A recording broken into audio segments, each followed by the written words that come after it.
नमस्कार प्रिय बंधुओं, आप सभी का हमारे YouTube चैनल में बहुत बहुत स्वागत है।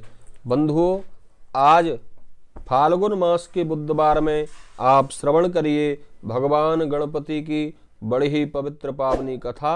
इस कथा को श्रवण करने से मन की समस्त कामनाएं पूरी होती हैं।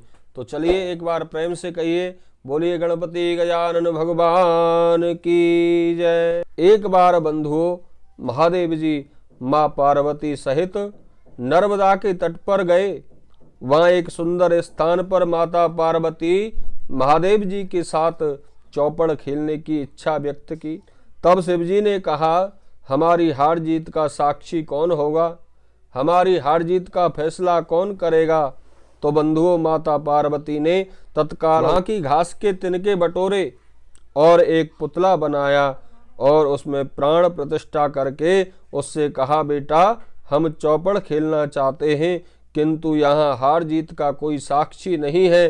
अतः खेल के अंत में तुम हमारी हार जीत के साक्षी होकर बताना कि हम में से कौन जीतता है और कौन हारता है।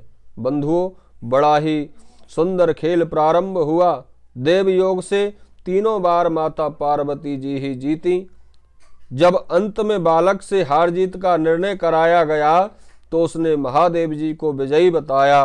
परिणामतः माता पार्वती जी ने क्रोधित होकर उसे एक पांव से लंगड़ा होने और वहां के कीचड़ में पड़ा रहने का, दुख भोगने का श्राप दे दिया। बालक ने बंधुओं विनम्रता पूर्वक कहा, माँ मुझसे अज्ञानवश ऐसा हो गया है, मैंने किसी कुटिलता या द्वेष के कारण ऐसा नहीं किया है, आप मुझे क्षमा करें तथा साप से मुक्ति का उपाय बताएं।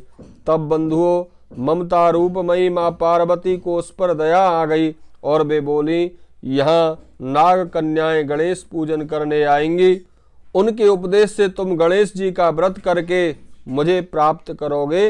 इतना कहकर भगवान शिव और माँ पार्वती कैलाश पर्वत पर चले गए। एक वर्ष बाद वहां श्रावण में नाग कन्याएं श्री गणेश जी के लिए आईं और नाग कन्याओं ने गणेश व्रत करके उस बालक को भी व्रत की विधि बताई। तत्पश्चात बालक ने 12 दिन तक श्री गणेश जी का व्रत किया। तब गणेश जी ने उसे दर्शन देकर कहा, मैं तुम्हारे व्रत से प्रसन्न हूँ, मनोवांछित वर मांगो।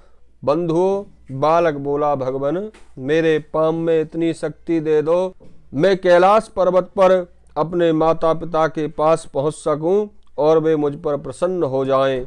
बंधुओं, गणेश जी बालक को तथास्तु कहकर अंतर ध्यान हो गए। बालक भगवान शिव के चरणों में पहुंच गया। भगवान शिव ने उससे वहां तक पहुंचने का साधन के बारे में पूछा। तब बालक ने सारी कथा भगवान शिव जी को सुना दी। उधर उसी दिन से अप्रसन्न होकर माँ पार्वती जी शिव जी से भी विमुख हो गई थीं।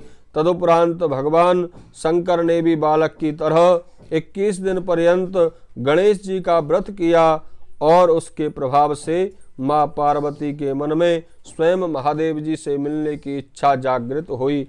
बंधुओं, माँ पार्वती शीघ्र ही कैलाश पर्वत पर आ पहुंची। वहां पहुंचकर पार्वती माता ने शिव जी से पूछा, भगवान आपने ऐसा कौन सा उपाय किया जिसके फल स्वरूप मैं आपके पास भागी भागी आ गई हूँ। भगवान शिव जी ने गणेश जी के व्रत का इतिहास माँ पार्वती को सुनाया। बंधुओं, तब माता पार्वती ने अपने पुत्र कार्तिकेय से मिलने की इच्छा से 21 दिन पर्यंत 21-21 की संख्या में दूर्वा और पुष्प तथा लड्डुओं से भगवान गणेश जी का पूजन किया। 21वें दिन कार्तिकेय स्वयं ही माँ पार्वती से मिलने आ पहुँचे। माँ के मुख से इस व्रत का महात्म्य सुनकर व्रत किया और श्री कार्तिकेय जी ने जब यह व्रत किया, कार्तिकेय ने यही व्रत विश्वामित्र जी को बताया। विश्वामित्र जी ने व्रत करके गणेश जी से जन्म से मुक्त होकर ब्रह्म ऋषि होने का वर मांगा और भगवान गणेश ने उनकी भी मनोकामनाएं पूरी की। ऐसे हैं हमारे भगवान श्री गणपति। बोलिए गणपति गजानन भगवान की जय। सिद्धि विनायक भगवान की जय।